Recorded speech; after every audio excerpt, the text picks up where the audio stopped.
जब पतरस और यूहन्ना ये बातें कर रहे थे कि हमारे पास सोना और चांदी कुछ भी ऐसा नहीं है, लेकिन जो कुछ हमारे पास है हम तुझे देते हैं, यीशु नासरी के नाम में उठ और चल फिर। आमीन आमीन।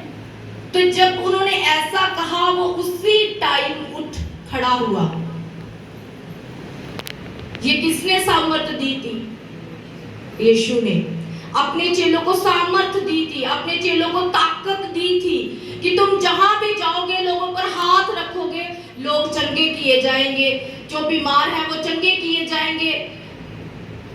और जिन्होंने यूहन्ना के नाम में बपतिस्मा लिया, अगर तुम हाथ रखोगे, जब प्रेरित हाथ रखते थे तो वो पवित्र आत्मा का दान पाते थे। आमीन। तो घर काफी आपके दूर नहीं है, टाइम से चर्च में आया करो। आपने कहीं दूर से नहीं आना, पास से ही आना है। परमेश्वर के नाम को ऊंचा किया करो, पहले परमेश्वर का धन्यवाद किया करो आकर, फिर वचन सुना करो। आमीन आमीन। ओके, आगे मैं पढ़ती हूँ। मैंने आपको बताया था कि वो लास्ट संडे कि जो यूहन्ना और पतरस थे, उन्होंने कैसे एक भिखारी को, एक जन्म के लंगड़े को चंगा किया।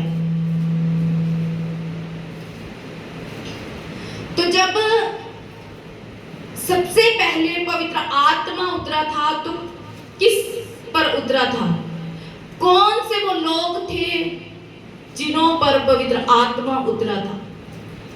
वो 120 लोग थे सबसे पहले जिनके ऊपर पवित्र आत्मा उतरा था। हालेलुया।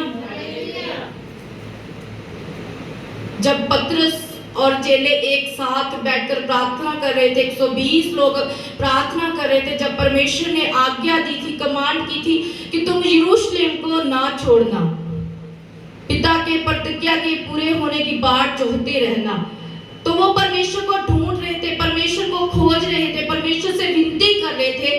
तो बाइबल कहती आग की सी जीभें फटती हुई नजर आई और हर पर आ ठहर गई और हर कोई अन्य भाषा में बातें करने लगा। Hallelujah hallelujah. हर कोई अन्य भाषा से बातें करने लगा। तो वो क्या कर रहे थे? एक साथ बैठकर क्या कर रहे थे? प्रार्थना कर रहे थे। एक साथ बैठकर क्या कर रहे थे? प्रार्थना कर रहे थे। और प्रार्थना करते करते पवित्र आत्मा उन पर उतर आया। सेम जो भविष्यवाणी हुई थी उनके लिए पूरी हुई कि अंत के दिनों में मैं अपना आत्मा सब मनुष्यों पर क्या कर दूंगा? उड़ेल दूंगा। लास्ट संडे मैंने बताया था कैसे पवित्र आत्मा उतरा। और जब जो फिलिपुस था, जब फिलिपुस सामरिया में गया और यूहन्ना और पतरस को ये मालूम हुआ कि सामरिया ने परमेश्वर का वचन स्वीकार कर लिया है, तो क्या हुआ? पतरस और यूहन्ना सामरिया में गए और लोगों पर हाथ रखा जिन्होंने यूहन्ना के नाम में बपतिस्मा लिया था लेकिन पवित्र आत्मा नहीं पाया था। यूहन्ना और पतरस ने उन पर हाथ रखा, उन्होंने पवित्र आत्मा पाया। यूहन्ना और पतरस ने कैसे हाथ रखा? प्रार्थना की और हाथ रखा। क्या की? प्रार्थना की और हाथ रखा। और उन्होंने क्या पाया? पवित्र आत्मा।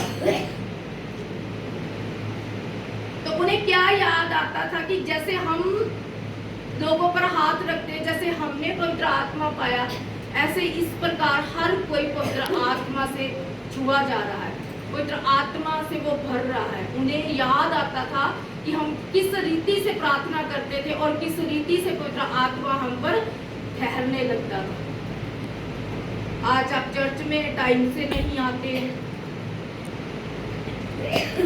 आप अपने मन में भूख प्यास नहीं रखते कि हमने चर्च जाना है।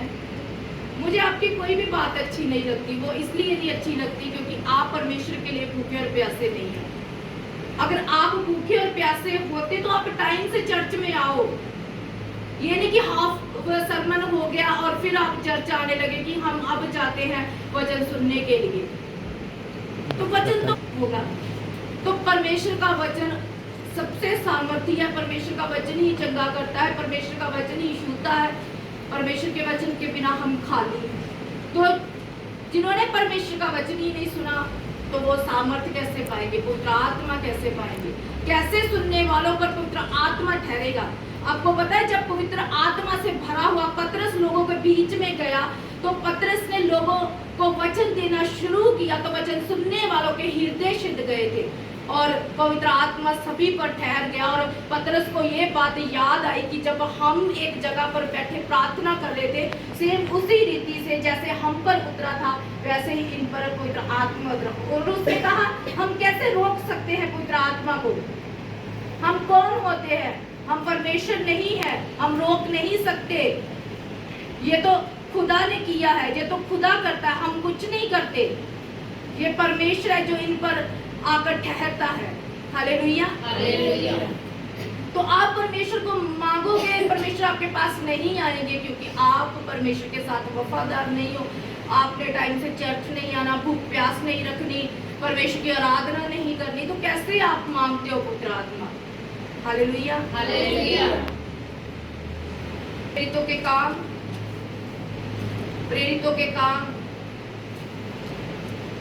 6 अध्याय का 3 वचन में पढ़ूंगी। इसलिए हे भाइयों, अपने में से 7 सुदाम पुरुषों को जो पवित्र आत्मा और बुद्धि से परिपूर्ण हो चुन लो कि हम उन्हें इस काम पर ठहरा दे, परंतु हम तो प्रार्थना में और वचन की सेवा में लगे रहेंगे। चेलों ने क्या कहा? पतरस और यूहन्ना ने क्या कहा?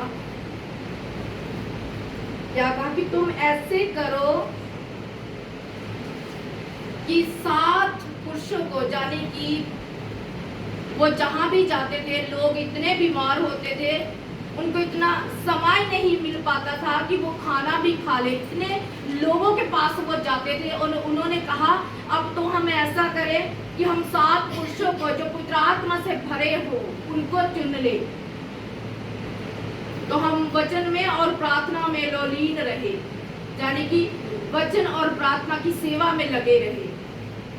जहां भी जाए वचन देते रहे, जहां भी जाए प्रार्थना करें, लोगों पर हाथ रखे और लोग चंगे किए जाएं। क्या महत्व था प्रार्थना का? कि हम प्रार्थना और वचन में बने रहे, हम वचन की और प्रार्थना की सेवा में बने रहे। Hallelujah, hallelujah.